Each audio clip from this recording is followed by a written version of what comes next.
Au sein de la classe, donc j'ai créé 2 espaces différents et qui ont des fonctions complètement différentes. Donc il y a d'abord un centre guidé dans lequel les élèves travaillent toujours avec moi. Donc c'est là où on réalise en fait les apprentissages, où il y a les séances en fait de découverte et de construction des apprentissages. Dans cet espace-là, les élèves sont en groupes qui peuvent varier. Donc soit je prends des groupes homogènes où tous les enfants ont le même besoin, soit je réalise des groupes hétérogènes où dans ce cas-là, j'attends aussi d'eux de l'entraide et de la coopération entre eux pour pouvoir réaliser les séances.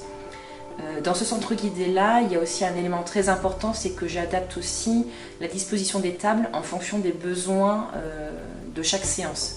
Par exemple, quand on est en groupe classe entier et qu'on travaille en langage oral, je garde mon grand U.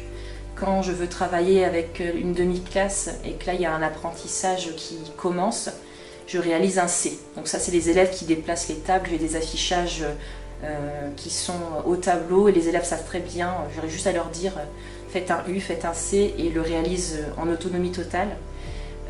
Un point aussi important, c'est souvent on nous demande pour le travail de la copie et de l'écriture, parce que les élèves ont besoin d'être face au tableau. Là, dans ce cas-là, je crée un randonnion. On a tous tendance à se dire que le randonnion, voilà, c'est pas forcément la meilleure des solutions, mais dans ce cas-là, de l'écriture, c'est vraiment nécessaire pour que les enfants aient une bonne position et soient bien installés face au tableau. Ensuite, en ce qui concerne les centres d'autonomie, ça c'est la deuxième partie de la classe et le fond de la classe. Les élèves sont seuls. En tout cas, moi je ne suis pas là, hein. Ils sont obligés de se débrouiller tout seuls. Et là, ils peuvent travailler, choisir de travailler soit seuls, soit en binôme, soit en groupe, qui sont limités à 3-4 élèves pour éviter non plus que ce soit n'importe quoi, parce que c'est pas forcément évident pour des enfants de cet âge-là. J'ai des élèves qui ont 7-8 ans, donc c'est pas facile le travail en groupe, que ce soit vraiment efficace. Et ils ont également plusieurs assises qui sont à leur disposition. Donc j'ai des élèves qui sont très demandeurs, d'autres d'assises variées.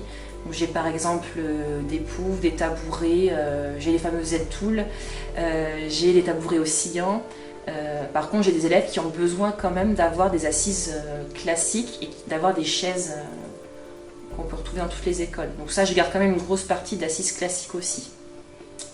Dans cet endroit d'autonomie, les centres d'autonomie, j'axe aussi énormément sur l'entraide et la coopération entre les élèves, parce que tous les élèves n'ont pas les mêmes capacités, les mêmes besoins, donc c'est à eux de savoir quel camarade je peux solliciter pour telle activité autonome.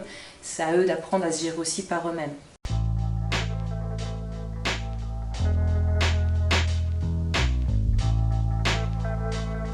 Et enfin, pour terminer, j'ai créé il y a quelques temps un espace supplémentaire pour des élèves qui seraient vraiment en grande difficulté.